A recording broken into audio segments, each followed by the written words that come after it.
it's recording now. Okay, sure. So, do you want to start off with your opening argument or ultimate statement first, or which? And no, no, no. I don't think that format is good anymore because you're the only one going to be attacking, right? I'll just defend, so I don't really have an intro. So we can just progress it like a normal Discord one. Can you repeat yourself? I didn't quite hear you. No, no, I said that I don't really have any, positive arguments for myself. So you can just intro and we'll discuss it like a normal Discord debate. I'm asking you that because why? Because while we having a discussion, I will bring up arguments that could quite debunk the Quran or Islam itself as a religion, and I have to do that and I feel like we have to issue or at least bring up some sort of ultimate statement so we can sit right here, so the people who watch this debate would know what type of dialogue that's going to be happening or dialectic that's going to be in process while we actually having the discussion. I just feel like it would just be more logical for us to do that. Can you just explain in brief what you said? So I just feel like it would be more logical for us to give an ultimate statement in order for the dialectic to be more coherent. All right, you can say your opening statement. Okay. So my ultimate statement is I believe not really I believe. So my ultimate statement is this. If if I can prove that the Quran is based upon a false dialogue or or based off some or based or have a false basis, that would be substantial evidence that we can go about in order to prove that Christianity as a faith is true. But if I can't do that, then the opposite will happen and that's at that point.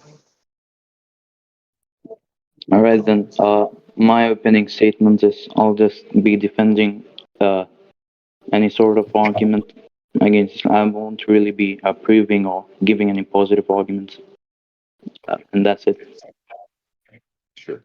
All right. So I'm going to get my. Are you All aware? right. Are you aware? Are you aware that are you aware that the Quran itself as a book, or the Quran itself as a book, have a base, and that's that base, and for the base is built up off. It's built up off if it's built up off if the Bible itself is true or not. I'm going to tell you what I mean by that. If the events in the Bible is true, aka Jesus' crucifixion, Mm-hmm. then that will give some sort of evidence that the event actually happened after the crucifixion of Jesus Christ, that actually made the disciples of Jesus and even the enemies of Jesus, such as POTUS plated, such as Saul, aka Paul in English, to accept him as God. But if the crucifixion isn't true in this standpoint, they will give more evidence on why the Quran and the Islamic religion is true. Yeah, but Islam doesn't really deny crucifixion directly, though. You said what? I said Islam doesn't deny crucifixion directly. So you don't see. So you said that the Quran itself doesn't deny the crucifixion directly. Yeah, it basically says that it was made to appear to the Jews that they crucified him. So if you But use any, yeah, if you use if I any disagree, historical, no, no, if you use any historical document, right, it will just be sufficient for me to say that it was just made to appear to appear to them. So it wouldn't really be okay, an sure. argument against. Yeah, sure. Okay, sure. Okay, sure. Now, if that argument's been so now, if I disprove that argument, which you just brought up, are you aware? Are you aware that that would be enough sufficient evidence to support that the Christianity is faith is true? Do you mean the resurrection and stuff? Yes. All right, sure. Okay, sure. Now, are you aware of how the events of the crucifixion actually happened? The reason why I'm bringing up this is because there's no way in hell. logically wise, that God had enough time, even though it's God, to make to take Jesus out of to take Jesus out of to take Jesus out of where he was being take him out of the jail cell and replace him with another man to make it pierce him. The reason why I'm going based off this is because before the crucifixion, Jesus actually didn't even have time alone. Most of the time he did in the jail cell was him getting mocked and assaulted by prisoners. So we know from a historical context that while Jesus was in prison, there were guards, not prisoners, I mean, guards that was mocking him and literally just doing, insulting him the whole time while he was there. So if God actually did came down to actually take Jesus off these things, even though there's guards watching, and replace him with a man who looked like him, there have to be some form of testament for one of these guards to give evidence to that said event was happening. Because from a historical context, we know that there was guards in that room 99% of the time. The only time when they was not in there, when they were Pontius Pilate's and the elders who was talking to Jesus Christ. But other than that, the guards was actually in the room with Jesus Christ during the whole time. So this one, what I'm saying to you. So you're telling me there was guards who watching Jesus Christ the whole time, but somehow none of them seen when God took Jesus Christ off the cross and replacing him with a man who looks like him. All right. So is that the end of your statement? That's the end of my position. That's the end of my first All right. position. All right. So to that, I'll respond basically. What you just said is naturalistically impossible, but in a sense of metaphysical or in terms of God's omnipotence, it's not really impossible because God can very well do something which humans can't even comprehend in a matter of time where it would not even be sufficient for humans to react. God could replace Jesus, and it's not required or necessary for him to come down to do it. He can just switch. Have you heard of the quantum theories? That we can even prove that miracles can happen. The naturalistic worldview is that we say something which we cannot really see in our daily life is impossible. That means it's a naturalistic impossibility. But in terms of a logical impossibility, it's logically possible, and God can do anything which is logically possible, such as changing Jesus uh, in shorter time than the humans can comprehend or react to anything. And that's it. Okay, sure. So also I acknowledge that miracles actually exist and that they can happen. But here go where your argument falls at. So so no matter which way you direct this argument, you're gonna lose. And this gonna make Islam a false religion. Because let me go and give you the two arguments. It's either you're gonna acknowledge that God was in that room and that they didn't witness God switch out Jesus Christ while they was in that room. So therefore making the possibility of this miracle happening just nada, it just didn't happen. It just wouldn't be enough sufficient evidence to support that. Because if it actually happened, and if that said if it actually happened, like the Quran actually says, there should be some sort of witness, some sort of testimony that came out to actually say, well, this miracle actually happened. I feel like that's something God will want as a figure, so people should know that He actually exists as a person. Secondly, secondly, if he deceived all these guards and all these people and just did it in an instant, so none of them could have witnessed this miracle, by the way, then it would just make God a deceiver. And then even if you just ignore the deceiver part, it would just mean God killed the innocent man. Because like you said, he put another man on the cross that looked like Jesus Christ. But there's no crimes that came out, or there's no crimes in the Quran that she came out to say, well, this man actually committed crimes. So here go my argument for that. Argument number one. Argument number one: there isn't enough sufficient evidence in order to support that Allah actually did this thing if Allah is real. Argument number two.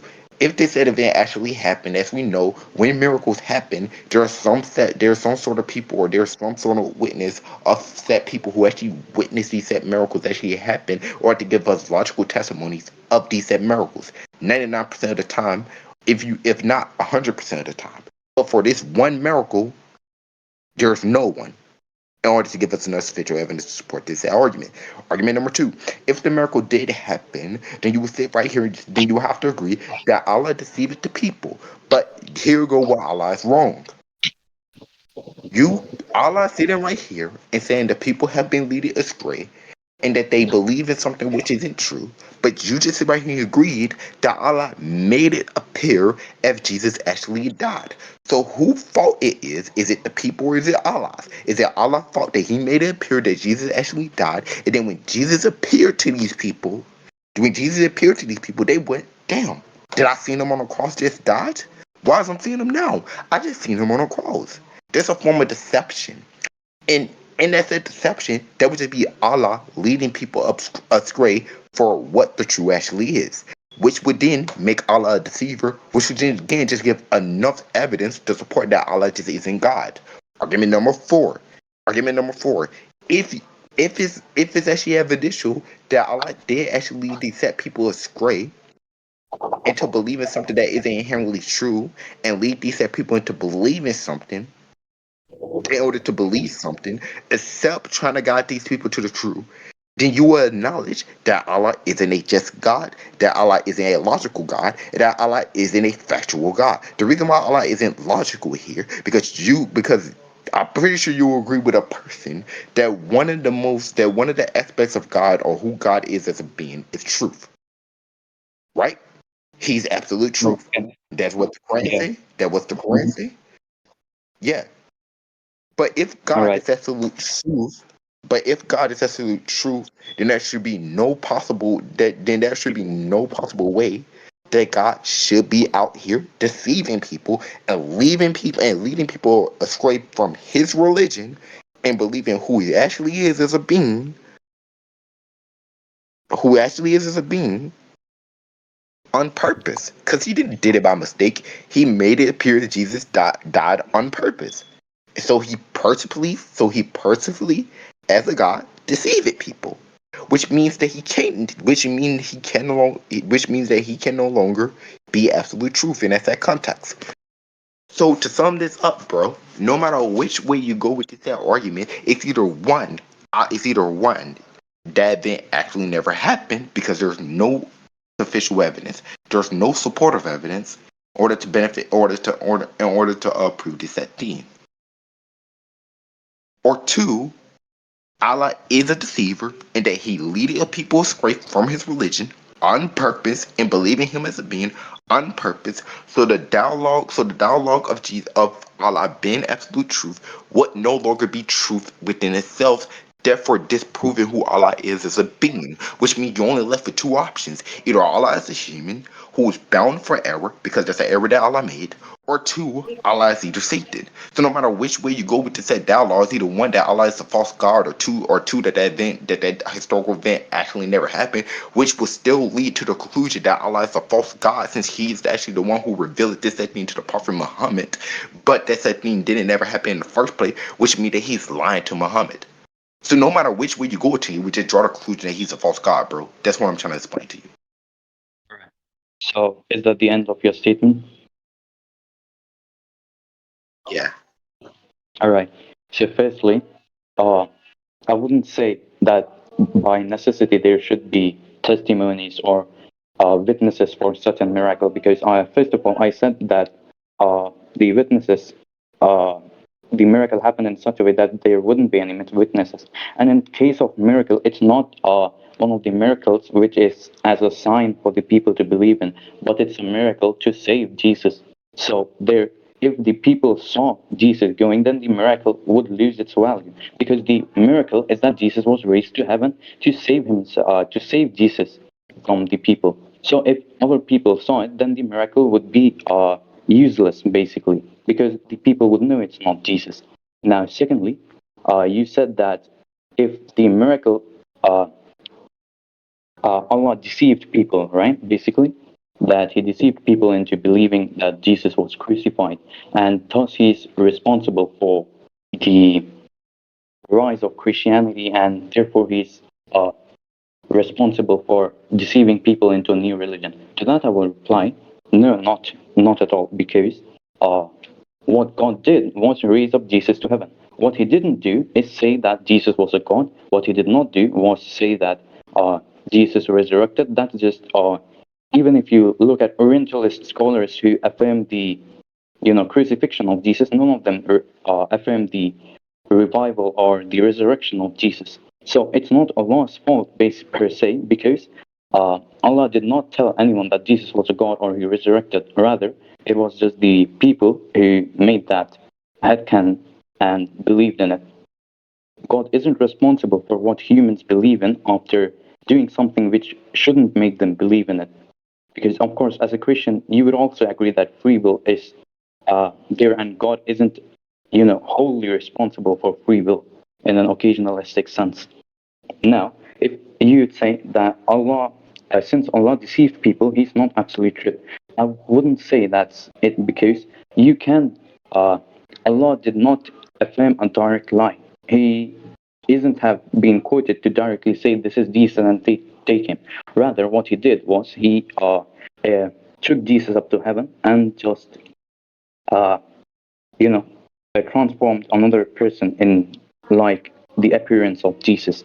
Now, usually it would be deceiving, but in this context, since it's against people who aren't good, in this case, the Jews or the Romans who, you know, uh, crucified Jesus, and they are bad. So if you make two bads, you know, if you, for example, punish a bad person, that's good. But if you punish a good person, that's bad. So basically, we can infer that deceiving them is not something which is unjust per se. And regarding the truth thing, he hasn't affirmed a direct lie yet. He just made Jesus have the, you know, rise up to heaven. And there have been multiple instances in the Bible as well, like Ezekiel 14:9, which I just sent you. If a prophet is deceived into giving a message, it is because I, the Lord, have deceived that prophet. I will lift my right fist against such prophets and cut them off from the community of Israel. So even if it's, you know, God deceiving, it's Him deceiving for the truth or for the good. So, and it's not direct deceiving like as humans do, but it's rather a good type of deceive. I forgot the English word, but yeah, basically deceiving. So, as the Ezekiel also says, that he will do such against false prophets or the bad prophets, and thus it is wholly good in its essence. That's my closing statement.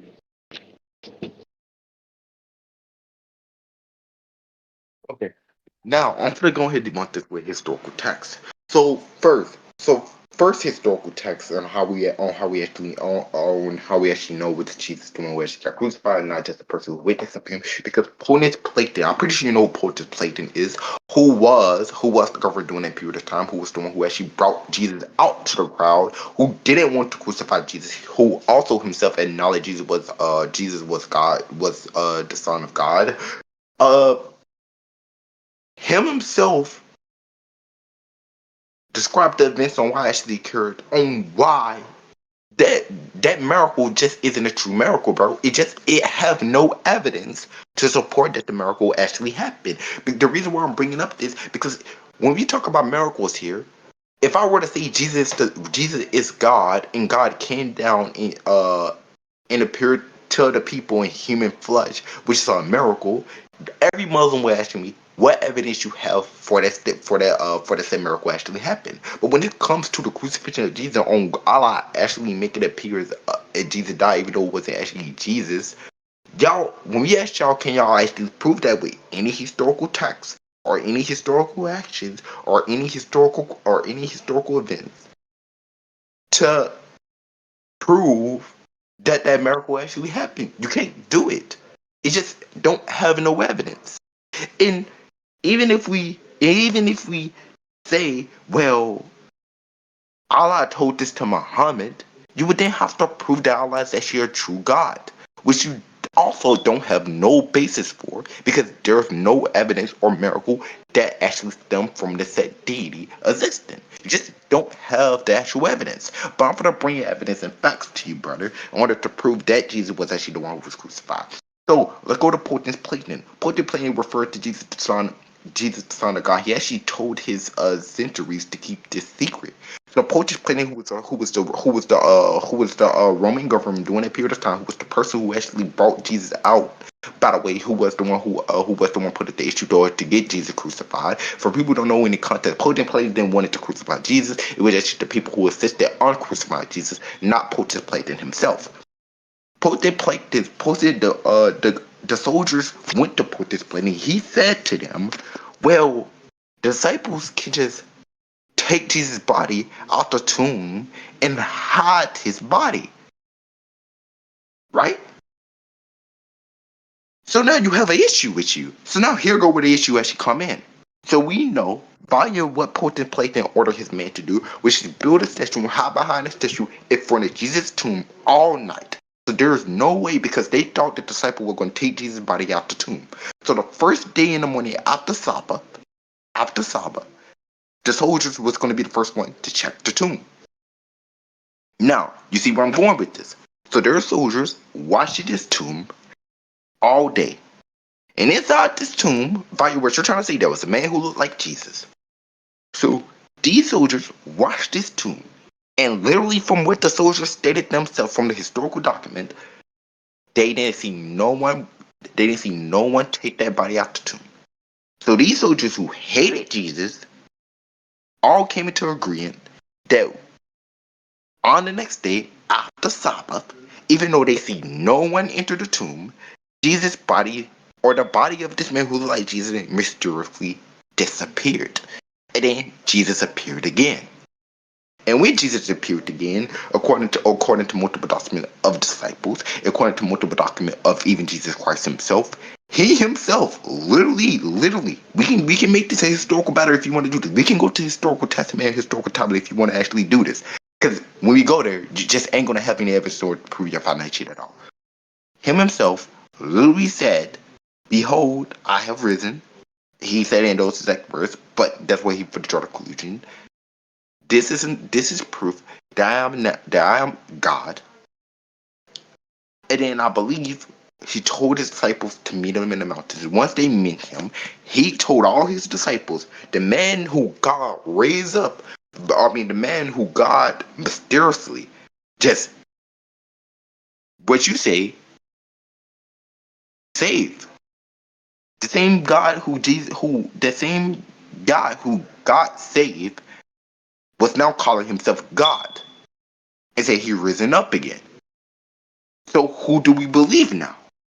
Do we believe a Quran or a book that came thousands of years after the time of Jesus that have no connection during the time of Jesus? It can't give us no historical connection to Jesus Christ's time, or the Roman Emperor Pontius Pilate, who was alive during Jesus' time, who actually ordered the execution of Jesus Christ, the soldiers who was the one mocking Jesus Christ, laughing at him, and standing there to guard his tomb because they believed the disciples was going to actually try to steal his body and then try to call him and then try to say, oh well, he's risen because he disappeared from the tomb and lie. So they actually believed the disciple was going to lie, which is why they guarded the tomb. But then they all came into agreement that Jesus' body had mysteriously disappeared, even though no one tampered it. Also, Saul, aka Paul in the English, who also was a first century story, who also was bashing Jesus Christ, who also was against Christianity, who also said he had arisen encounter with Jesus, who was there during the period of time during Jesus' crucifixion. So this is what I'm trying to get with you. We got all these witnesses and people who all come up to the idea that no one tampered with Jesus' body, that body mysteriously disappeared, and when it mysteriously disappeared, they all had an event that made them think that Jesus actually risen from the dead. And this where I'm gonna get you, buddy. So now I'm gonna argue from a morality standpoint. I'm gonna argue from a morality standpoint because you could just say, well, all these people lied. But what about the 12 disciples? For anyone who don't know, if you didn't study history, the 12 disciples was executed because they were going around evangelizing, saying Jesus is God, Jesus risen up from the dead. When they was doing this, Pontius Platinum had ordered the execution of all these people. Well, wasn't Pontius Platinum. Let me get this right. It was the elders. The elders had ordered the execution of all of these disciples and told the soldiers to lie. So you're telling me this is what you want to tell me as a Muslim that these 12 disciples lied. And for a lie, even though they all had children, even though they all had family who they have to protect, even when it comes to I believe it's Isaiah or hold on, let me get his name. My bad. Let me get his name. Because it's actually one who was actually rich and actually had something going for himself. It was I believe it was Matthew, if I'm not wrong.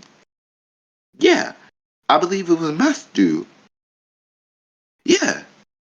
Even though some of his disciples were rich, they had everything going for themselves. They had a family. They had sons and daughters.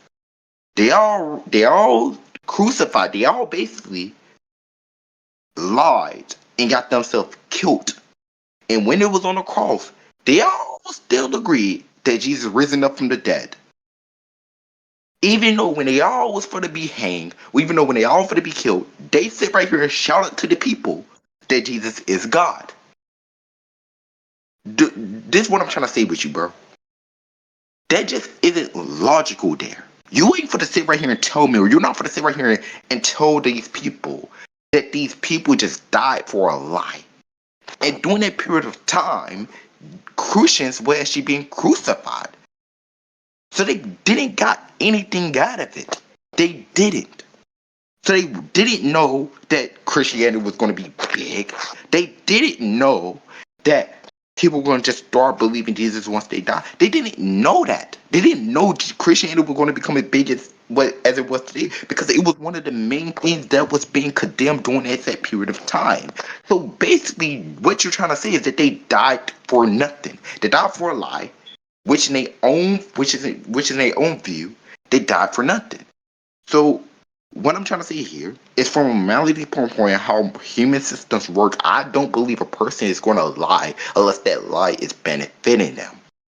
But in this instance, the lie didn't benefit the 12 disciples. So there isn't any logical connection there, which gives us substantial evidence to support the reason they lied. But we know that when it was on the cross, not cross because they didn't got crucified, but when it was going to be executed, they all said Jesus was God.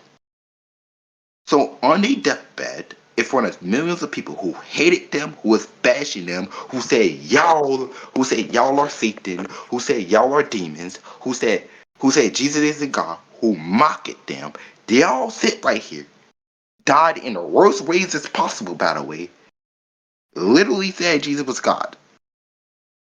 And in this miraculous, this leaded to Pontius Pilatus becoming a Christian, who was one of the main people who executed Jesus Christ. They lead to Saul, who was against Christianity during this period of time, becoming a Christian. They lead to King James becoming a Christian. They lead to the Jews, by the way.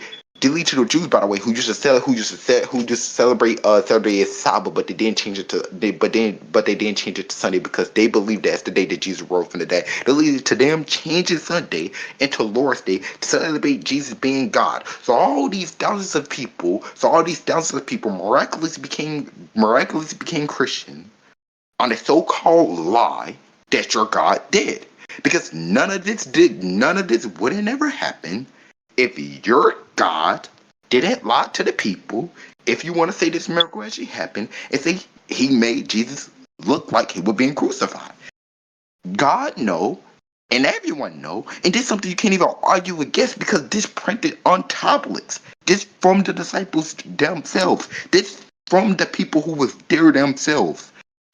Everyone noticed. And this is one of the most historical facts ever that Jesus himself on the cross stated word for word, "If I raise up from the dead, then you will all acknowledge that I am God." So you see the man who literally word for word said that if he raised up from the dead, he going to declare himself and he want everyone to declare him as God. So you know outright that this man, according to your faith, was going to sin. You know this man was going to make himself look like God. You know this man was going to get people to believe that he is actually God. God know this because, like you said, he was there and he miraculously saved him. So if he was actually there, like you said, then he should know the worth that Jesus actually had. Unless the miracle didn't happen and Jesus just wasn't saved and he actually died. Because I feel like that's the only logical conclusion we can actually draw from this. It just wouldn't make no sense from God, for God, to sit right here and save a man who said he would want to blossom, who said he would want to commit blasphemy in his name. It doesn't seem logical here. You wouldn't sit right here and say that you wouldn't sit right here and save a liar. Like, hold on, let me give an instant. Can you, if you know that a murderer was going out killing people, right? And you heard this murderer who says, "When I'm let out of jail, I'm gonna murder all these people." You wouldn't sit right there and go, "Man, I'm gonna let out this murderer because he's a changed man." You wouldn't think that logically as a human being. So why would you think that God gonna sit right here and look at Jesus, say these famous words, "If I raise him from the dead, then you gotta declare me as God." Say, "Damn, this man is blasphemy. This man is blasphemy, gonna blaspheme in my name. I'm gonna save him. Just for him to blaspheme in my name and commit blasphemy, I'm gonna save him." Do that even sound like a logical thing to you for you to believe as a Muslim? No, it do not. It don't even like it just sounds stupid and it's just a stupid rhetoric to go on. So I'm gonna sit right here and say this. Unless you can give me any substantial evidence to prove that uh Allah actually saved Jesus during that period of time, there is no substantial evidence to support this miracle actually happened. I can give you evidence to support that Jesus actually risen up from the dead as a miracle. But if you're gonna apply the logical foundation that one miracle need evidence in order to be supported, such as Jesus raising up from the dead, then you will also have to sit right here and acknowledge this thought and don't be double standard. That you will also have to apply that evidence have to be applied to the miracle that you're trying to apply in this that context. If you do not acknowledge that, then you're just gonna be arguing for double standard right here. So I'm gonna let you go. All right. So I'll respond to your first point about the evidence. So, if there is a certain miracle, we don't take that as a proof itself because it can just be hearsay. What we do is we take the soft evidences or other hard evidences of the same group, and then we can prove the miracle. Like you said, there is no evidence for the miracle of the Quran. I would say that since we know Quran to be reliable from Muslim perspective and everything it says is true, then we can say that the miracle did indeed happen, even by inference rather than wait, inductiveness, yeah, induction rather than deduction. Because, all right, imagine this scenario, right? You know, as a Christian, that everything the Bible says is true. It cannot be false because it is from God. Now, let's say that there are other evidences. You prove the Bible. One second.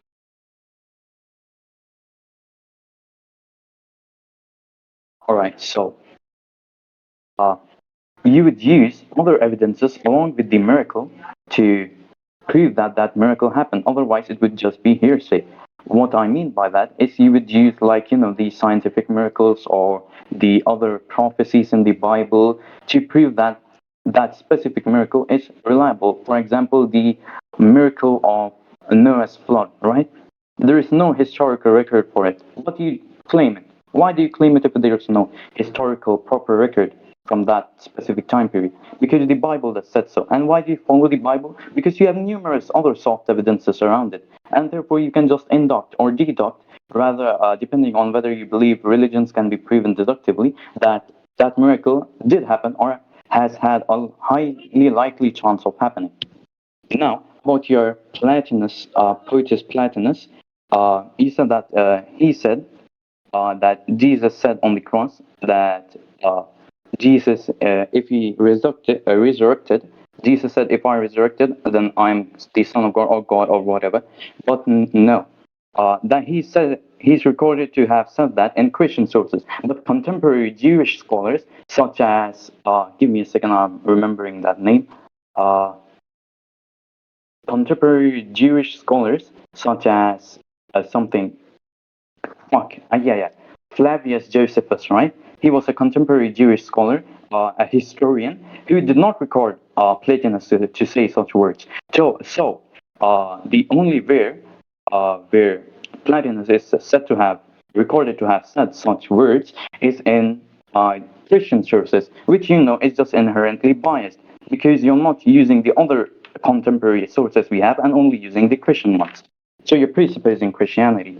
And now, uh, about wait, about Jesus' last words in Matthew 2:27-46 and Mark 15:34. Jesus' last words aren't said to be that if I resurrect, I'm God, but they are Eli Eli lena sabachthani, which means my God, why hast thou forsaken me? So according to the Bible itself, those are Jesus' last words. So if you say that Jesus said, "If I'm God, I will be resurrected," then that's going against your very own Bible.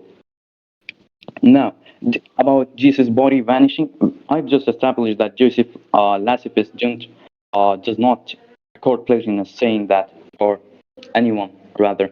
The Jewish contemporary sources don't say that. You can say they're biased against Christianity, but Christianity would be biased towards itself as well. So you would have to posit a reason as to why what Christianity is saying is true in contrast to the other contemporary writers. Now, about when you said that disciples agreed that Jesus was God, and they were even in the face of death, they abandoned money and everything just to spread Christianity. I agree, they abandoned their money to spread Christianity, but there is no reliable historical record of them saying that Jesus is God or Jesus is the Son of God. In fact, where the Trinity has got the rise and became mainstream Christianity, or the official version of Christianity was in the third or fourth centuries, where the church fathers had a meeting and they uh, formulated the basis of Christian theological belief. Before that, there were many major church fathers, such as Justin Martyr, who disagreed with the Trinity, or rather, they just said Jesus was divine, but did not claim him to be the Son of God. Now, my question to you is: if this belief was so deeply rooted in the Bible, why did the Christians in the first 2 to 3 centuries not believe in it? Because if it was such directly stated, like for example, let's say the Quran said Allah is God, and therefore every Muslim believes that. There is no Muslim who does not believe that Allah is in God. In the same way, if Bible directly said that Jesus is God or Jesus is the Son of God, then it would be the mainstream Christianity belief, and there would be no need to have those meetings in the second or third or fourth centuries and develop a formal theological belief. I can also use the same reasoning for the Prophet's companions. The Prophet's companions were one of the richest people. In fact, the Prophet was from the richest tribe of Mecca, of the Quraysh.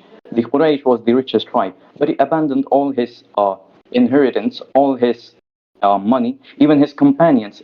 In fact, I'm the descendant of one of his companions, and his companion donated around all of his wealth, right?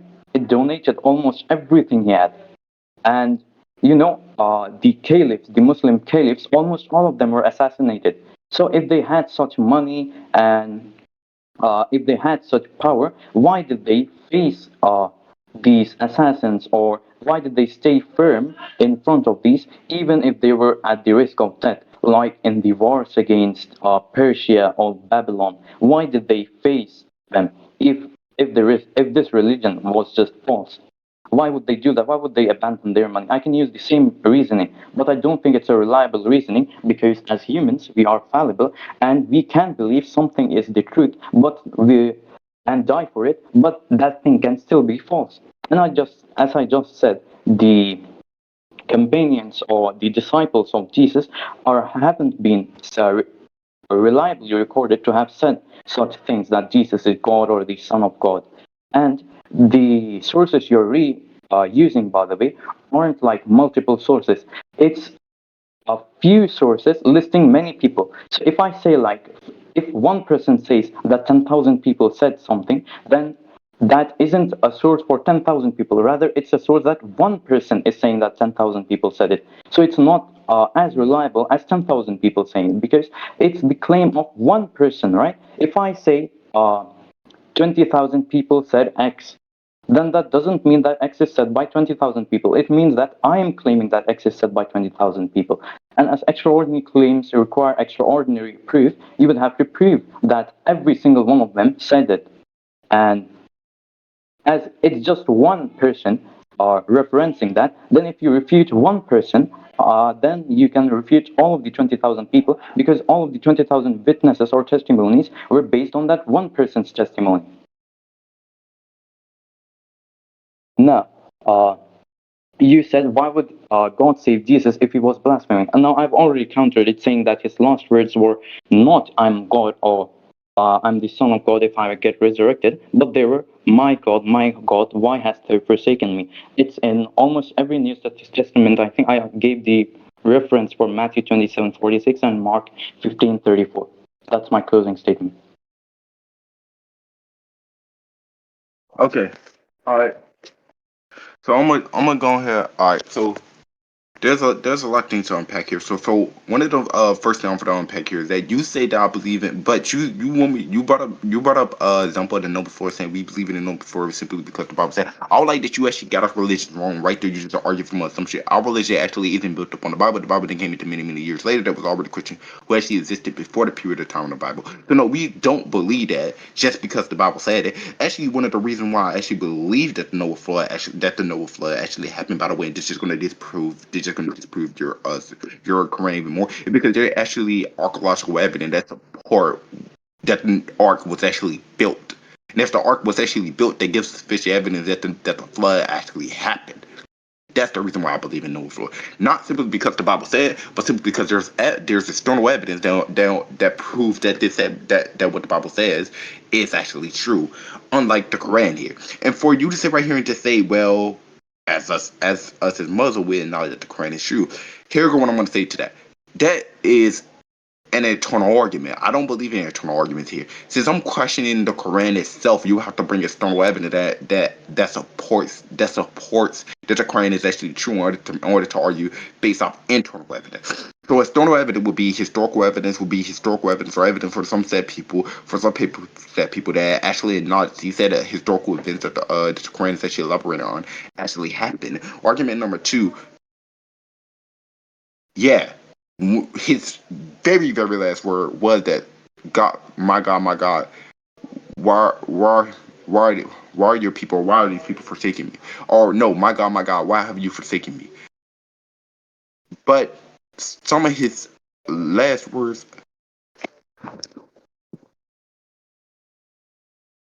Come on, come on, you got a drink?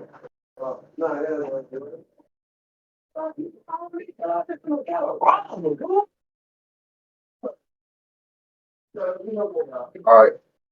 Yeah.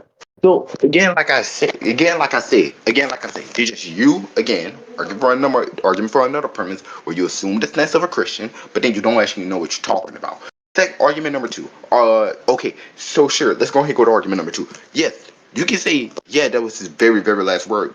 But when I say last words, I'm talking about the words he spoken before he was crucified. Some of the words that he spoken before he was crucified was about that if he raised from the dead again, or that he will raise from the dead again.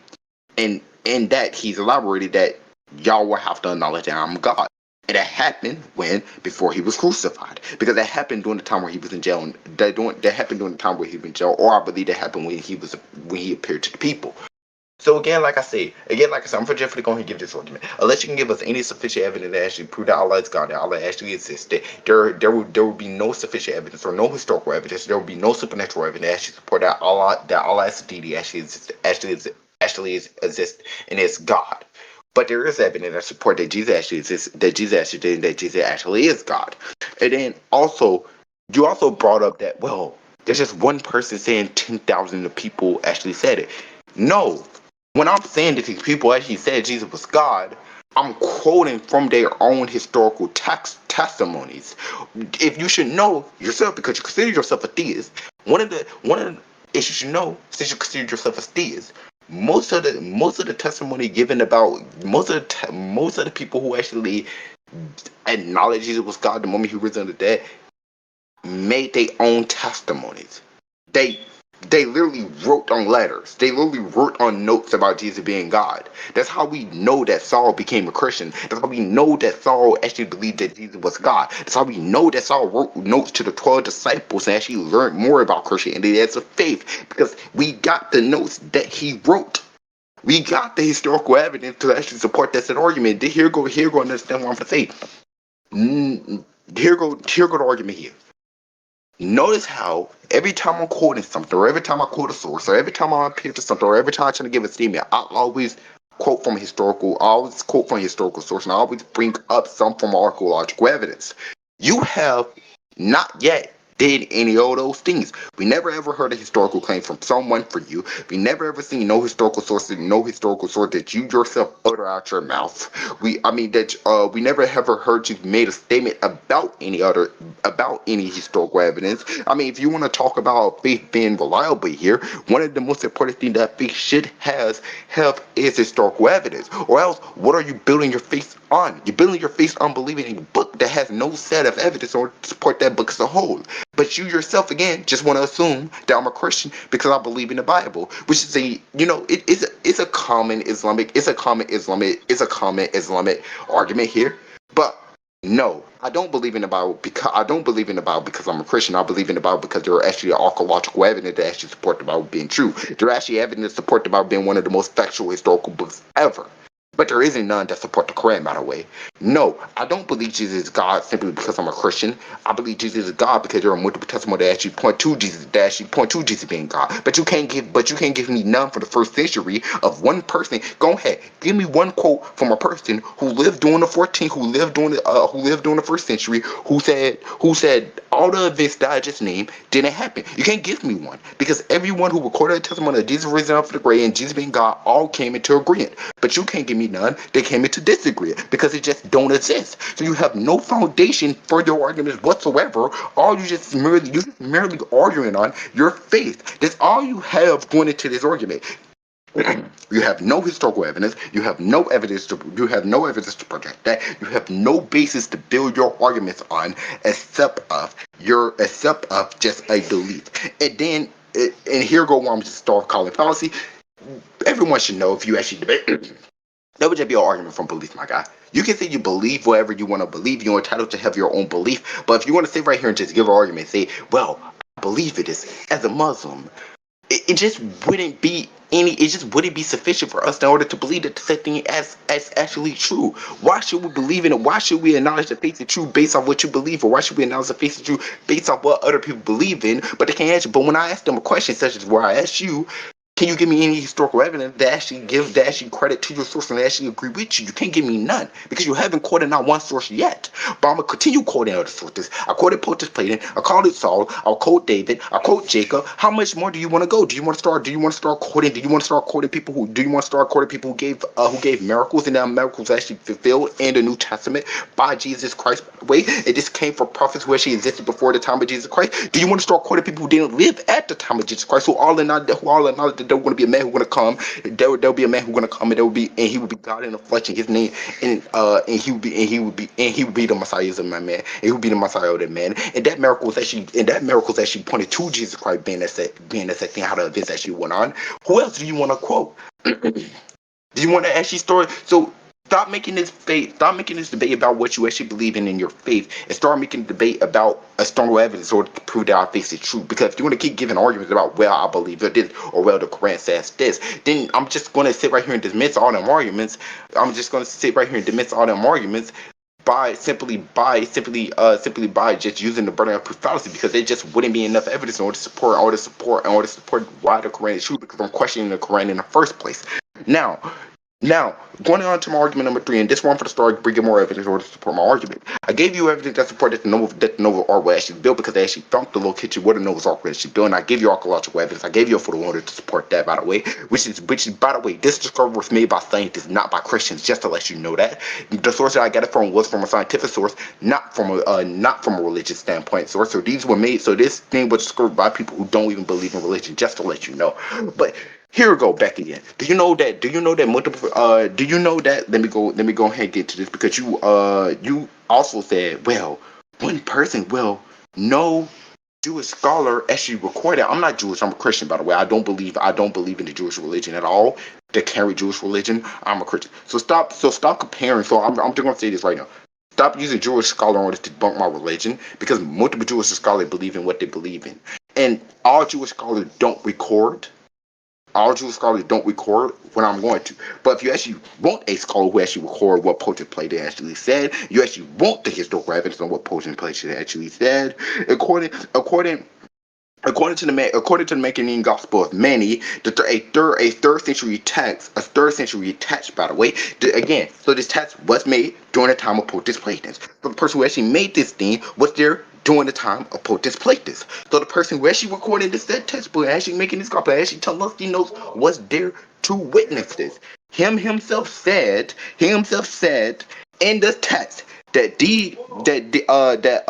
that Pontius Pilatus referred it to Jesus as the Son of God in the Gospel. Plato also told his censorers to keep this information a secret.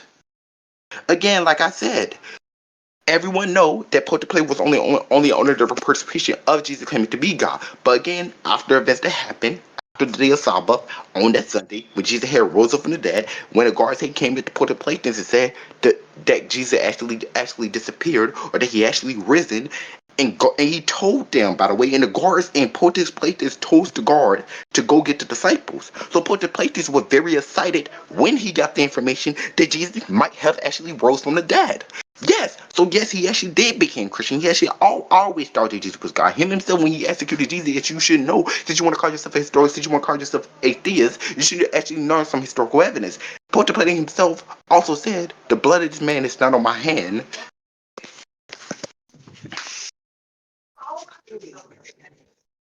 Hold on, let me get. Hold on, I'm gonna be right now. I'm gonna go get some of these.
Okay.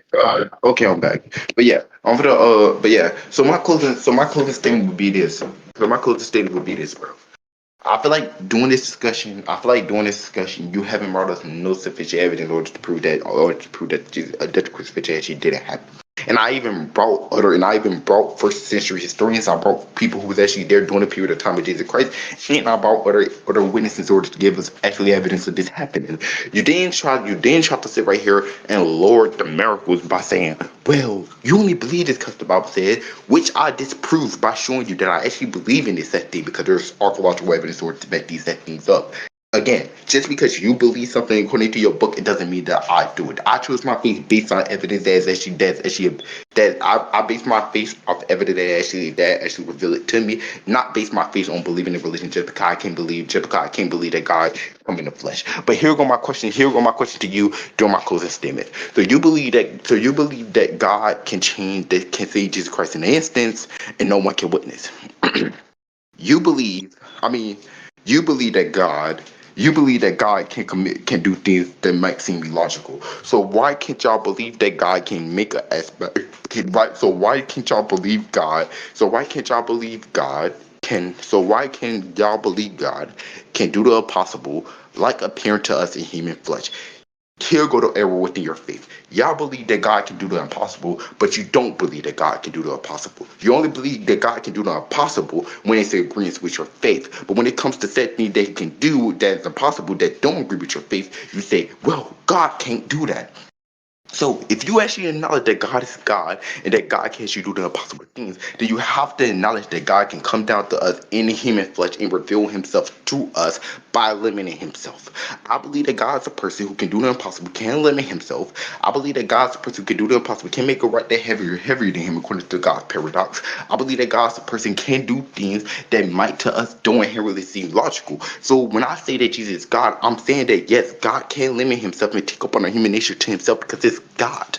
So if you acknowledge that God can do the impossible, why can't y'all acknowledge that God can do the impossible, like coming down in the human flesh and actually revealing to us, actually revealing to us, and expressing Him stuff to us, and expressing to us that He's actually that He actually a deity that actually exists, so we can have some sort of connection with that God. You can't believe it because it's disagreeing with the faith that you were built on, which is a faith that don't know who Allah is, which is a faith that say nowhere we utter can be comparable to Allah, which is a faith that when I ask you what's your relationship to Allah, how do you know who Allah is as a deity? You can't even describe Him or give me any explanation on who He is as a deity. You can't give it because it says that no matter what you utter, no matter what you say about Him, none of that would it be compared to Allah. So when you say Allah is perfection, what perfection? Your definition of perfection can't be comparable to what Allah is or can't be applied to Allah. So if you can't apply your own description, if you can't apply your own example, if you can't apply your own views, if you can't apply your own understanding in order to come closer to God as a faith, do you actually truly believe in God, or do you just believe in a deed that make himself to appear to God and you're just delusional? It's either one of those two things. Because I don't believe in no God that literally says to me that I can't use my own understanding, my own knowledge. It's just God. He knows that we limited in mind, by the way. So God already knows these set things. So I don't believe in a God that says that I cannot use my own mind in order to come close to Him and actually reveal to come closer to Him and actually acknowledge who He is and actually understand who He is as a deity. I feel like that's what we want to seek. So Macaulay's statement is this. I believe that I brought enough sufficient evidence or to prove that or to prove that the Christianity faith as a religion is a true religion. I don't believe that you brought enough sufficient evidence to prove that the Quran itself as as sufficient evidence is a true religion with sufficient evidence. Simply bring it that you believe in this, that thing, or that you believe in that because you believe in the Quran, or that you say the Quran is known to be reliable. You can't say that the Quran is reliable because reliability requires some form of coherence. In order for them to be reliable, there have to be external evidence that vouch for these set things. But you don't got anything. I can call myself reliable and then say I can fly. Doesn't necessarily mean I can fly. Are you going to take the concept of me flying as true? No, you will not. So just statements alone don't give us another evidence in order to credit that this thing is reliable as a textbook because they don't have no historical connection that can vouch of its reliability. But the Bible do. And I can give you more archaeological evidence to support that the Bible is actually a historical textbook and it actually reliable on a historical reference multiple times. Because there are multiple things that the Bible has quoted, even when it comes to wars, that actually happened that we can actually go to with the proof of reliability. But I will ask you, as a Muslim, in our next discussion, can you do the same thing? Which I know you can't. So, this one I'm going to say to the audience because I want to post this on YouTube. Are you going to believe in a God that's built up on a faith that have no connection to Him as He truly is, or have no connection to us in historical context? Or are you going to build yourself on a faith that with a God that she showed, that actually appeared to us, and that she expressed Himself to us as a deity, and actually appeared in history, or to give us enough historical context and historical evidence, or evidence in general, to support that He actually exists? So again, like I said, you still won't come down to the same argument, bro. No matter how you want to draw this, it's either going to be one, your God is a false God, or two, your God is a false God. One is either that he actually did deceive, decept people, and you just keep on. Even if you bring up that, well, he didn't say Jesus was God. Well, again, you still know it's historical evidence. No matter if you want to say it wasn't his last word or not, you know during the period of time when he was in jail, when he was going to be crucified, he said he was going to rise again. Jesus said that he was the son of God. Jesus said, why do y'all not believe? Y'all don't believe I was God. Jesus literally said that. God know during the period of time where Jesus was going around evangelizing, before Jesus was crucified, he was going around telling people he was God. God know that Jesus was doing that. So all I know that Jesus was blaspheming in his name because it's a historical fact that God Jesus did that. So there's no way you can get out of this, bro, unless you just sit right here and ignore history and you focus only on what your book says. And if you do that, then you will simply be arguing on a false dialogue. So you have to point to history and have to focus on history. So history says to us that Jesus was going around preaching that he was God. Jesus says to us that's why he was going to be crucified, because people say he was going around calling himself the Son of God, calling himself God, and they wanted to crucify him because it was blasphemy. And God knows that Jesus said if he's God, he's going to rise again on the third day. And he made the bet with the soldiers, and the soldiers left and they mocked him. So why would God, again as a deity, know that this man was blaspheming towards him, but still save this man and then make him appear? And then when he appeared and called himself God, you go, Allah didn't have nothing to do that, but Allah known what was going to happen. So Allah know Jesus was going to do it. And since Allah is omnipotent, like you say, Allah known it was going to lead to consequences. So again, you have an error within your deity. It's either he's not omnipotent as a deity and he didn't know what's going to happen to Christianity now becoming the biggest religion on planet Earth. Or two, your God isn't God, and he's just a human making himself appear as God. So that's why we see error. So that's why we see error within his deity. That's my closing statement, bro. So it was a fun time having a discussion with you. It's 12 a.m. where I gotta go to sleep. I will be All right, happily bro. having another discussion on you next time. GG's. You can start the All recording right. and save it, bro. No, wait, wait, wait. Okay. I'll just give you wait 1 second. I'll just give you a brief answer, right? Just a brief one, not a long one. Okay.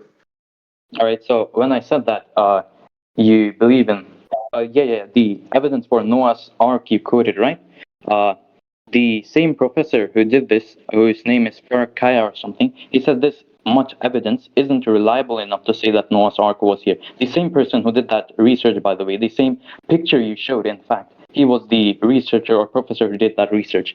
And now, as for the Bible being historically reliable, I agree. In many instances, it is historically reliable. But what you cannot do is that what I meant to look at Jewish contemporary writings is because they mainly, right? There weren't many atheists at that time. The new atheist movement started like a few years ago, a few decades ago.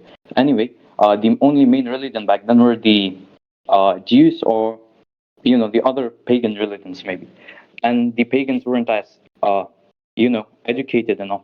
So what I meant to do by quoting the Jewish writers were not as religious but as historical, because they also wrote historical records. I wasn't talking about any religion. And now that's done, about the Quran, right?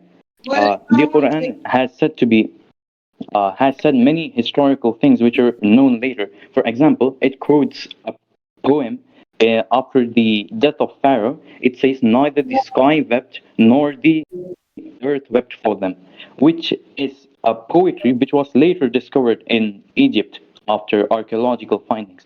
So, how did the Quran know this when it wasn't even discovered? Now, That was all already right, stated. That was the time by pagans. I can go to multiple sources who stated that way before the Quran, bro. The Bible even you said can? that. All right, sure. The Bible, All yes, right, I can. The Bible even said that. Stop sitting right here acting like the Quran is just stating these miraculous things with you where did know it, and I know. If where you did, actually understand who. where, Okay, where did it say okay, that? sure. Where do you want to go to? Name one miracle. Name one prophecy. Yeah, like I said, neither the sky nor the earth wept for him. Name one. Name one prophecy. I'll Yeah, yeah. recite you I to just it. said this is a piece of poetry later found, which wasn't found before when the Quran or the Bible was there.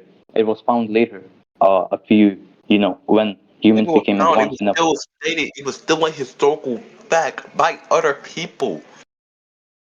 You say this as like the Quran is making these prophecies, but all the Quran is doing is just stating events and stating outcomes that are already happening, already been acknowledged by the people. We know that. We know that because one, we know that Muhammad was a part of the Christian was a part of a Christian tribe. He came from a Christian Well, tribe. but He grew up. He grew up. He literally grew up. He literally grew up going to church and listening to people say stuff about no, Jesus. no. He was That's not from it. a Christian Everyone tribe. know that. That's a He was historical fact. the He was the not. Quran. He grew up. He was no, Wait, no, no. do you don't know anything? So you don't even know anything about your own He's prophet not. He life. was I not. guarantee He you. was I do not you. Do you Christian, want? bro. Do you want to He have? was not He Christian. was growing up as a He Christian. was the Quraysh tribe was famous for the Kaaba. There used to be, like an event like Christians have Christmas and Muslims have Eid. There used to be an event every year where the pagan idols were kept in the Kaaba. Now, why would Christians use like 100 pagan idols in the Kaaba? His family was the main one Can you give me? responsible Can for you the give me? Can Kaaba. you give me? Can you give me? Can you give me any evidence or any archaeological evidence to support that claim? Because I feel like you just sitting right here and telling me stuff that your Quran is stating. It's dumb. You can't give me any archaeological evidence to support that, and you know you can't. And I keep asking for, it, and you have yet to show anything. And again, like I say, you reference the researcher, right? The reference Yeah. to research, you said this isn't enough reliable. This isn't reliable. I disagree with that research showing that. The reason why I disagree with the research, I don't care if he researched that thing and find it. That doesn't actually make him reliable in everything he say. Uh, Or, the reason why I yeah. say that because you're telling me the direct location where they says Noah Ark was going to be there according to the Bible. He went to the direct location that the Bible say where the Noah Ark was going to be at, and you telling me that according to all local evidence, scientific evidence, there's even some stuff that was actually found over there in the area that gives evidence that there was something built, and what was built have the base of a boat. That's the base of a boat. If you look at a boat, and you look at the base on what they said was standing, it have the base of a boat. It don't have the base of no other structure but a boat. So again, like I said, I don't really care what the researcher says. I'm saying it's reliable enough to go by because again, that's the direct location where they said the Noah Ark was going to be there. He found archaeological proof that the Noah Ark was there. They then also found other stuff like other stuff like wood and stuff that was also there doing. They were also there. So they found other archaeological evidence or other archaeological items that would support that there was something built here. So with one, we got the location of the Noah Ark. Two, we got the evidence that there was something built here. We got a 3D we got 3D scans that there was actually something that there was actually something in the shape of a boat that was actually built in this direct location. So we have three forms of evidence that we can go by. I don't care what the researcher says. I'm gonna say this. I'm gonna say this because I'm a true person. When on a researcher's opinion on this, I believe he's very stupid to even say that because he don't consider there's three forms of evidence to make something true. And the Noah's Ark have three forms of evidence. And even if you want to consider four and go back to history, we know that it's actually we know that there was actually historical evidence that the Great Flood actually happened. If you actually want to go based off there, because there are actually scientific evidence that would support that the Great Flood actually did happen. There's literally All right. Can there's I? literally scientific evidence in order to support that. So Yeah, can I I'm gonna speak say now? this, I'm gonna say this very briefly because I gotta get ready to go. Again, like I said, again, like I said, Okay. Yeah, yeah. like I said, the whole basis of Islam is built off if Jesus is God or not. The reason why I say that because if Jesus isn't God, then lead the way for Islam being true. If Jesus is proven to be God, then lead the way for Jesus being false. During his argument, I gave multiple statements, multiple historical contextualized proof, Yeah, multiple historical course bias, these sources you're multiple quoting. historical quotes by first century historians, and multiple quotes by The Jesus Christ himself. You cannot sit okay, right here and give me one quote from okay, Jesus Christ okay, himself where okay. Jesus Christ said he wasn't Let me God. You cannot let sit me right here and speak. give me one quote from Jesus Christ himself where Jesus Christ said Allah saved me. You cannot give me one quote from Jesus Christ himself that actually have evidence that it came from Jesus Christ, where Jesus Christ said himself out his own mouth and uttered that I am not God and that Allah saved me. You can't give me one quote that says that because All there's right, no way there. But again, like I said, I gave you quotes where Jesus Christ said I am God. I gave you quote where Jesus said I will reason on the third day. Y'all have to announce me as God. I gave you quotes when Jesus appeared to the people. He said himself out his own mouth and uttered it even by his disciples that he was God. So again, all right. So so here go yeah, where the arguments. there So here go is where the there debate is stops. The reason why this debate stops, bro, because you're now dealing with five no forms no of evidence: no. historical evidence, Let me tell you. All right. historical evidence, religious evidence, religious evidence, witness testimonies, the person themselves stating this, and fifth evidence would be, and the fifth form of evidence would be the disciples. So you're dealing with five forms of evidence here. All right. So I have The five forms of most of evidence and the five forms of criteria yeah. that will actually go down and actually give us evidence that Jesus Christ is God. You have All right. none. Do you know even the manuscripts of the New Testament? The oldest one we have is from the latter half of the second century. So that is quite a few century, more than a century after, or a century after Jesus' death. And there have been no manuscripts, according to No, my knowledge, that's from a the life lie. of Jesus himself. Because the notes by Paul were written 15 to 30 years after Jesus Christ. So don't sit right here and lie like that. Now, Argument where number is three. the The notes by the disciples where is the were also Paul? written Wait, 15 can you years to get 30 can years you after Jesus can Christ. you So here go another yeah, lie. So you just told so you just I'm told not two denying that. lies right here, which is big I'm not lies. denying And this. with a quick I'm not research, denying I'm not anyone can discover this. Let's go. I'm not denying that the disciples were 15, 30 years after. I'm saying their works have not been historically traced back to their time. And you cannot affirm this because even biblical scholars do not agree that So early the New evidence of Testament Jesus is Christ, the earliest exactly evidence of traced Jesus back to. Christ is the letter of Paul, which are generally dated between 48 to 62 CC.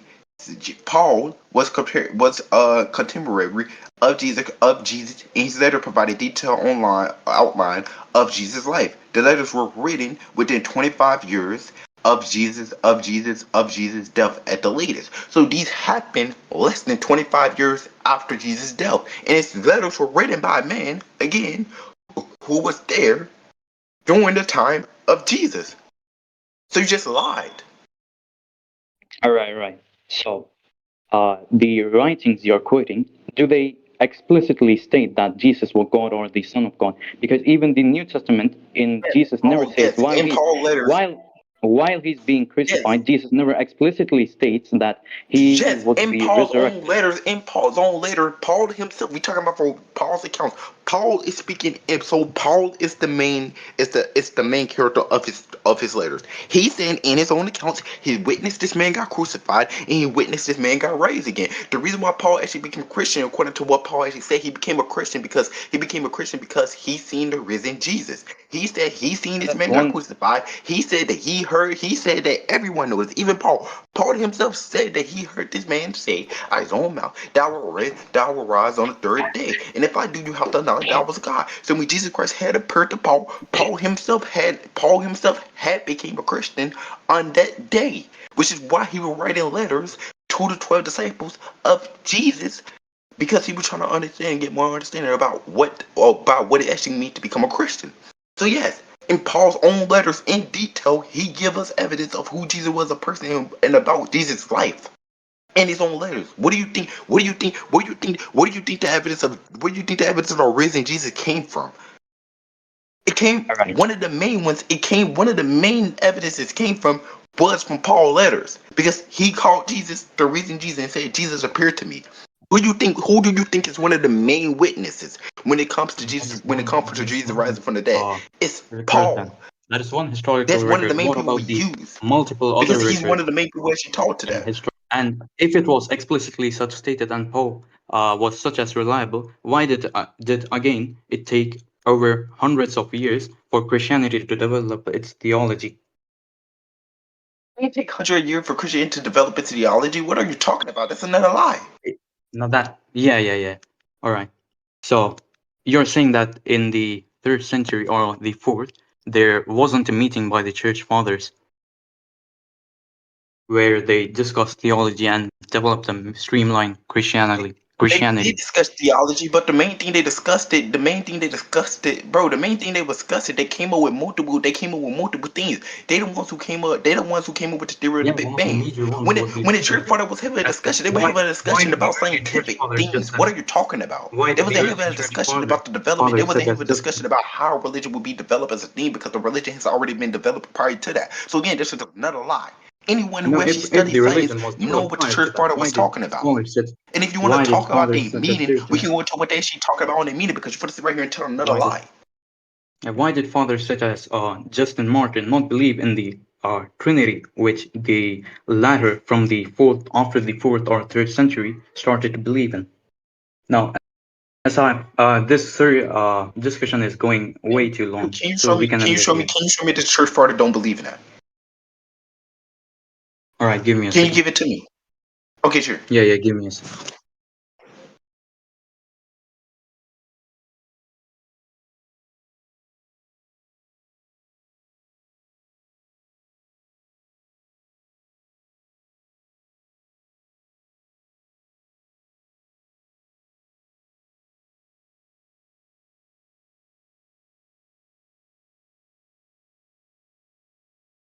Mm. Because according to what I'm saying, the early church fathers discussed a variety of topics, including the divinity of Christ, the Archivist, and the Sabbath. According to the Creed of Nicaea, which happened in 325 A.D., that only happened like 100 and some years after Jesus Christ. Stated that Jesus is only the begotten Son of God, and is one in being with the Father. That Antitrine, according to Saint Augustine, who wrote the epistle to the Sumerians, that those who do not believe in Antitrine to be the flesh of Jesus Christ incur death. And they also discussed the Sabbath. That happened again in 325 AD. Well, Give me a 300 AD to 325 AD.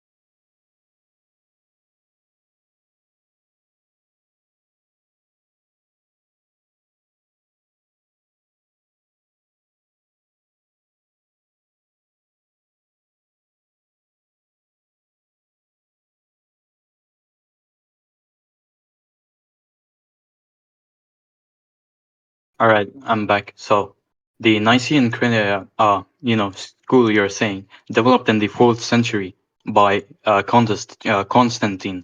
So yeah, that supports my point. It became mainstream in the fourth century. All right. What Anyways, century first? we can end It this became discussion hold on. as It became mainstream in the what? It became mainstream in the what? Fourth century? You did just say fourth? yeah, yeah, in 300 No, to that's a lie. yeah, 300 to 480. No, that's a lie. Okay, so quote me a consensus saying that the explicitly stating the Trinity, that Jesus is not the Father, is not the Holy Spirit, but they are all God in essence. From before the 4th century, There were stating a multiple. There's what consensus are you of church talking about? There are fathers. multiple. There's multiple verses in the Old Testament which already itself tell us and give us an example of the Trinity within the Old Testament. Which would like to know because you think the church fathers is the first ones to develop that they are truly not. What did you say? Again, there are verses in the Old Testament which give us evidence of the Trinity. So if you think the I church don't fathers is the agree with first that. people to actually develop that, then you're simply living a lie and a delusion, my brother. Because it I don't literally, agree. okay, Yeah, I'm you just can you going to give can it to list you. the Hold on. you can list the verses from Old Testament.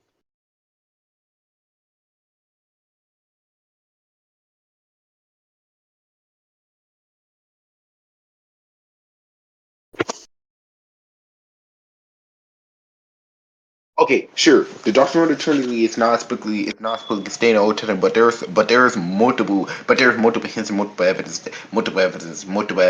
that the Trinity actually appeared within the Old Testament. When we go to Genesis chapter 1 verse 26, God says, "Let us make humankind in our image." When you say in our image, he's referencing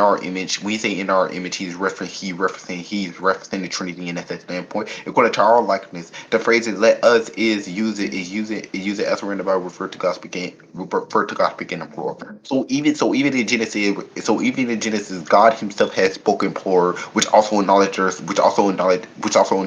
some form of plurality to God, which also acknowledged that the Trinity was actually mentioned in Genesis, and it was during this time of Abraham. Even so, you It, want to go to Isaiah? God the Son identifies the Father in His Spirit as have sent Him in Isaiah. So even Isaiah it's also quoted the Trinity. And, and what did again, you quote from and Isaiah? again, and again, I'm going based off the New Testament. If you also want to quote the Old Testament, you also going to want to quote the New Testament because again, the New Testament is again just doctrine made by the disciples and made by the disciples of Jesus Christ. So, and the disciples came before the church fathers, many, many years before the church fathers. And the disciples themselves even acknowledged that Jesus spoke about Trinity. And the disciples themselves even acknowledged that the Trinity was a thing. So that's where the church fathers even got the Trinity from. Do you want to look into where the church father actually got the Trinity from since you want to say they develop it? Because I don't believe you did your research on this. All right, so the verse you've quoted, Genesis 1:26 to 27, where God says, "Let us make humankind in our image." Right? Yes. Did you quote Genesis 1:27 specifically? Uh, I quoted Genesis chapter 1, verse 26. All right. Give me a second. Okay, sure. Because even if it's not in Genesis, by the way, we still got Isaiah, we still got Palms, and these are verses again, and these are verses they came before who came before, which came before the church fathers, many many years.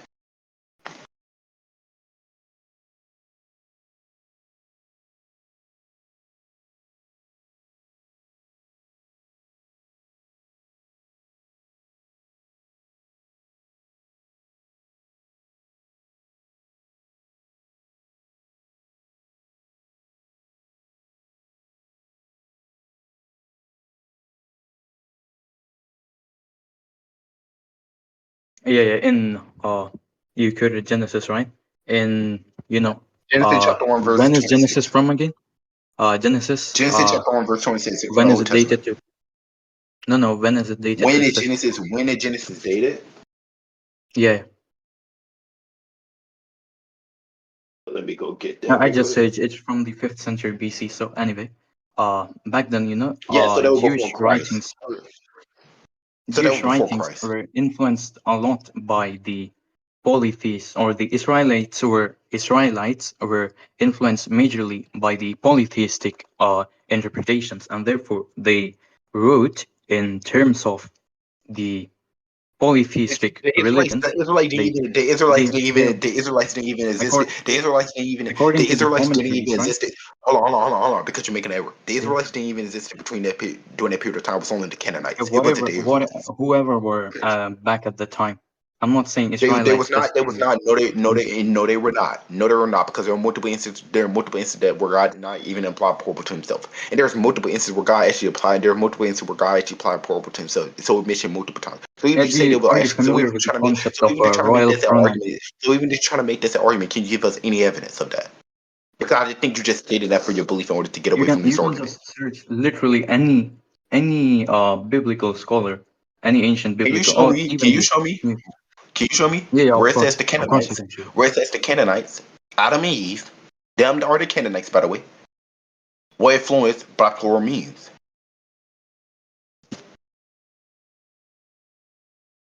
Because even when we go into Genesis, because even when we go into Genesis 18, hold on, even when we go into Genesis 18, by the way, uh, let me go get this.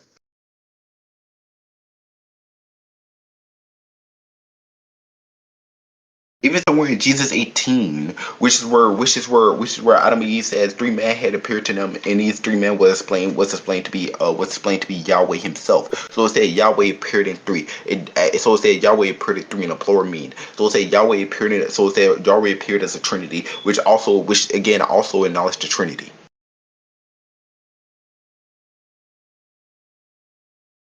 The ancient Canaanites, right? They believed in multiple gods, not just the Trinity.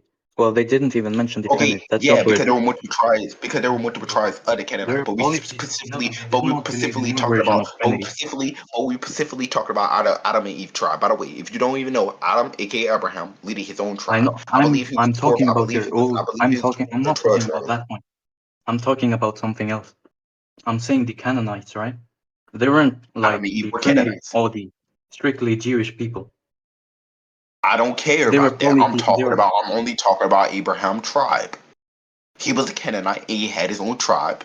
He had his own tribe. I'm talking about that Are you tribe. familiar with the I don't main care about concept the of pagan Old Testament Canaanites. of Jews being, rebellious, and then God sending a new prophet, There are prehistoric and Jews. they There are destroyed Canaanites. the teachings. Refer to them They as they destroyed. truly are. They are not Jews. They are Canaanites. These people existed thousands of years before the Jews. So I'm letting you know that. Stop referring to them as Jews. They The are Canaanites. Refer Canaanites to them as who developed they are. Jewish theology. It's a historical fact that Canaanites developed Jewish theology. I'll quote that later, right? And Yes, they did the develop. what Yes, were they you did saying about develop. The Canaanites did not develop the Jews' theology. What are you talking about? Adam I'm and not Eve were saying they were created. I'm Canaanites. not saying they created Jewish theology. I'm saying they were deeply influenced by it, and many Old Testament works are influenced by the No, surrounding Adam and Eve. pagan beliefs. No, that you're getting it all Yeah, wrong. yeah. Adam and Eve, who was the first humans that God had created, they wasn't the only humans who God has created. They lead their own tribe. They were Canaanites. They were the ones who leaded the Canaanites to Israel. There's a historical fact. Adam and Yeah, Eve yeah, had yeah. revelations with That doesn't God. contradict my point. Hold on. That So the doesn't reason why the contradict my Canaanites even point, bro. believe, so the reason why Canaanites even believe in the Jewish traditional knowledge and even believe in Christianity as a faith was because Adam and Eve were saying they had revelations with God. These were people who themselves acknowledged that they had revelations with God. So the reason why they influenced that was because God That Himself doesn't was contradict coming my to the fact. Canaanites, which is what they built their That faith upon. They didn't build their faith upon Scripture. What are you talking about? that Adam and does Eve not were the ones who contradict my wrote. point. Do you know who wrote Genesis? That does not contradict my point, bro. What I said was Canaanites, from what we have of historical records, I'm not saying an absolutist sense that all of them were pagans. What I am saying was they were deeply influenced by paganic, contemporaries, and as of course, that influenced their writings as well. The You know who Canaanites, from the the are you Canaanites? familiar? Wait. Let me just say this. Are you familiar with the um, Christian or even Islam claims this, the persistence of Jews and arrogance of Jews. They always distort the messages and God has to send a new prophet. And that's said in the Old No, Testament as they well. didn't. It's No, they heavily implied. didn't always. No, they didn't always discord the messages. Then why did God send new prophets? Why did God send God new sent new messengers prophets. like God sent Moses? new prophets because prophets. God sent new prophets so we can develop the book. But throughout time, it's a historical. It's a historical. It's a book that meant to give Christian Day history and what they actually went through during that period of time. What are you talking about? You act like prophets are immortal. They aren't immortal beings. So if a prophet dies, or if a prophet is on his deathbed, there need to be a new prophet during a period of time. Again, prophets came according to their period of time. Adam, Abraham, Isaiah wasn't alive during the time of Abraham. Jesus Christ wasn't alive during the time of Isaiah. What are you talking about? He only sent new prophets because they was alive during separate periods of error. It went by error. It wasn't that the prophets did something wrong and then he made a new prophet. God went by error with prophets. Every error after a prophet dies, he revealed us to a new prophet, and this new prophet expressed it to us and gave us meaning and gave us context on how that error was. That's what we need in order to have a historical contextualized book. So no, I Yeah, disagree with that. what you said doesn't contradict my point, bro. What I said was that after the passing of each prophet, they went No, back to their old ways. it don't contradict your point or contradict the meaning behind your point. You saying the reason why he's saying you said the reason why he's saying new prophet because Jews were constantly corrupting it. I said no, he sent new prophet, he sent new prophets in order to give us evidence on what happened during these separate periods of times. So No, if Jesus really that's not the meaning of it. so God was really sending prophets only because Jews was My corrupted main them, reasoning is that then he should have sent the prophet outright because there were multiple corruptions happening back to back. So the prophets wouldn't be alive. So it wouldn't be prophet period by period. It would be prophet like day after day. There were corruption just happening every day. There was even corruption no, I didn't within claim the that the Islamic corruption was religion. So happening don't every even day. do that, bro. I never claimed corruption happened every day. I said it's a gradual No, no, corruption, no. which is true, by the way. You I'm cannot saying there were corruption every day. deny I'm that. saying that Even there the were stories of corruption Moses every and Aaron, day.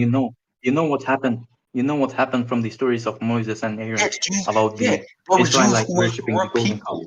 The Yeah, there were Jews who was corrupt people, but there wasn't corrupt Yeah, of prophets. course. Every prophet wasn't perfect, but you can't say when what they revealed to us they didn't reveal the full truth.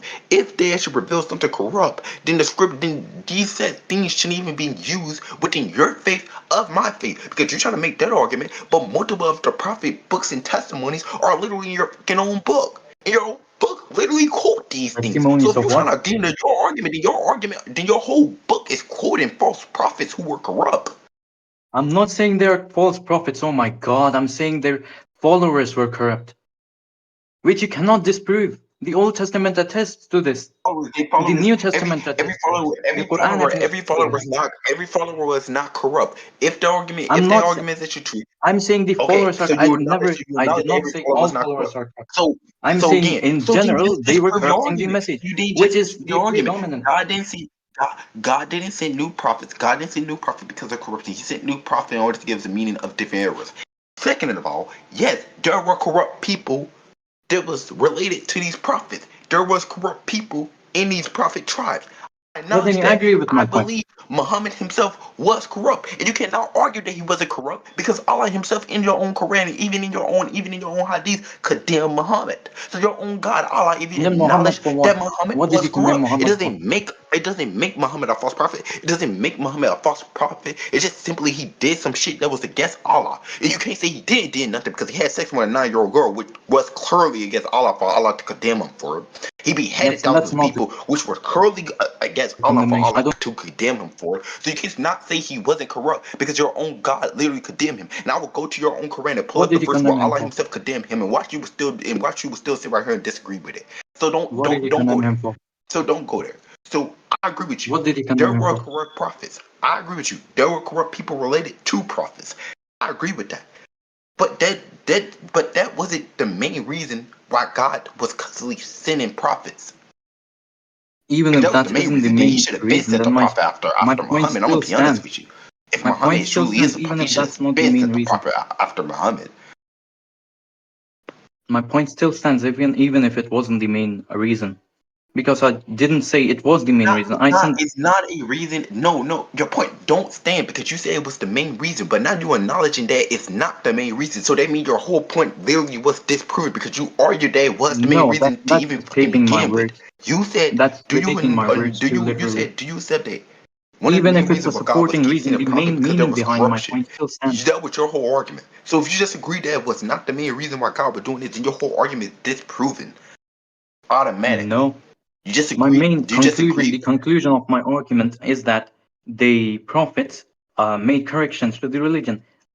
Whether it was the main reason or one of the secondary reasons doesn't matter in this case, because that's not the conclusion I'm making Yeah, at all. I agree with that. I agree with that. Yeah, cool then. Cool then. We can Jesus end this made a discussion correction now. with the old commandments.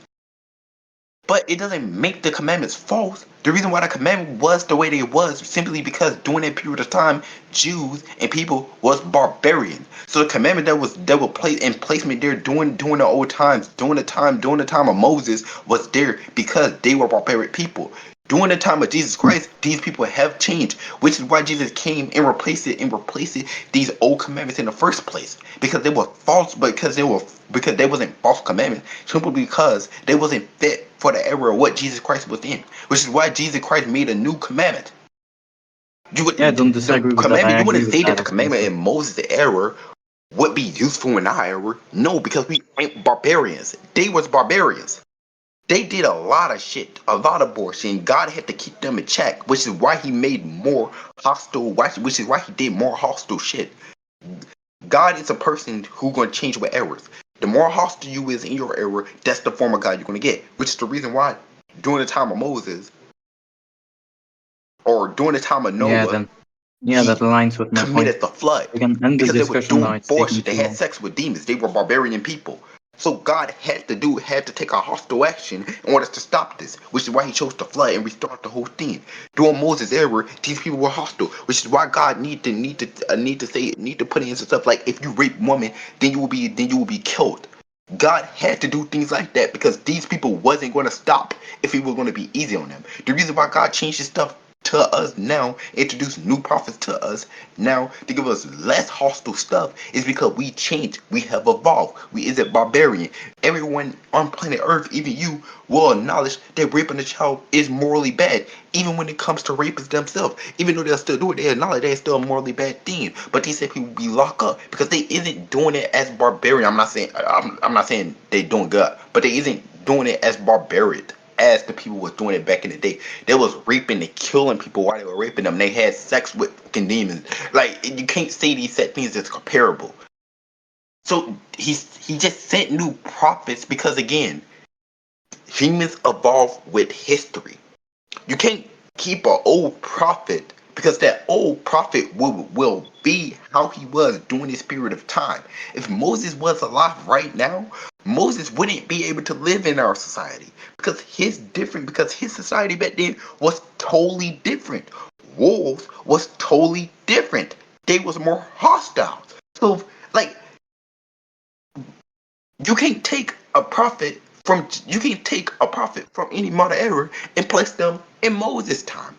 Their teachings just wouldn't correlate. And how they act just wouldn't correlate. Because during Moses' time, it was different.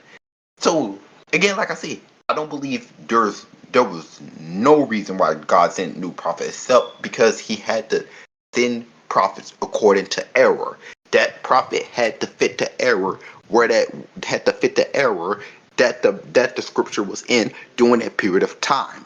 Which is why it went from Abraham to Noah. It went from Noah to Moses. It went from Moses to Jacob. It went et cetera like that. It went that way because they evolved with error. That's why even that's why I mean it don't make sense simply because we got Jesus before Muhammad and Jesus was less hostile than Muhammad. Uh, and during Muhammad period, I don't know, but Using your I'm for logic, the I can justify but it because the pagans of Mecca used to bury their yeah, daughters. Yeah, yeah. All right, then we can end this discussion since I agree with hold you on on, that point. yeah, even if you quote it right here. Even if you quote it right here, it literally says prophets were necessary. God sent men from him to speak his word to his people, to warn them against sins and transgression, and direct them in the way of God. Even if you go to Second Chronicles, it says because he had compassion for his on his people. And then, like I said, so the Almighty God sends messenger to remind human beings of their responsibilities. So I'm listening to every reason why he sent prophets. I don't see no reason for corruption on that list. Where God Himself or someone themselves came into agreement that, well, He sent new prophets for corruption. If that was the case, then He had to send a new prophet after Muhammad period of time. But We don't believe that. I mean, even We though don't that I believe think Quran to be there corrupted. was no, I don't think there We was a can new discuss prophet on that after later. It's Muhammad's an time. entirely But new it topic. had to be a new prophet after Muhammad's time. The reason why there is because it was real corrupt. What are you? The disciples of Muhammad literally got into an argument what to war with each other because they know which Quran was true. They had But wars with each other that's not because the of case. over We that. can discuss this later And we because it's didn't a got a huge topic. prophet in order to solve that. So to say that he sent prophets because of corruption or that one of the reasons, I feel Yeah, like that's an one of the entirely new topic. We can best discuss this ways to later. order to demonstrate that or get some form of evidence to show what they sent the prophet during the period of time where they went to war, it killed each other because they didn't know which form of the Quran was actually true. Which is why we got multiple different types of Muslims. Even when I listen to these different type of Muslims, most of them don't even like each other, bro. They hate each other. Like Yeah, even when we we go can looking discuss back that in point. many It's an Muslim groups entirely new went to topic. We'll wars discuss because that they didn't know which later. Quran was true. They literally fought over each other. They No, literally no, fought that's with each not other. the They literally case. killed each other. They literally That's murdered not the each other case. over a book because they didn't know which version was true.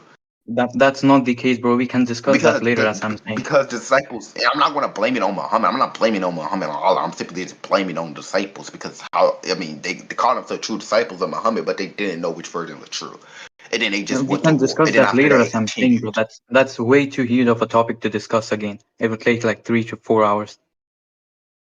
Yeah. All right, then. Bye bye.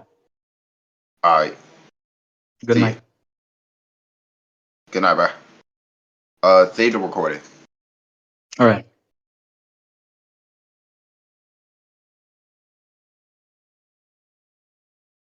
Wait, how the fuck do I save this shit?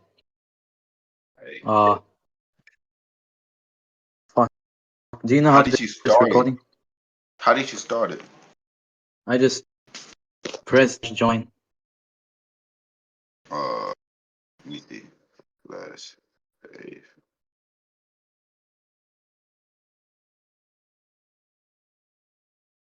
All right, I got it.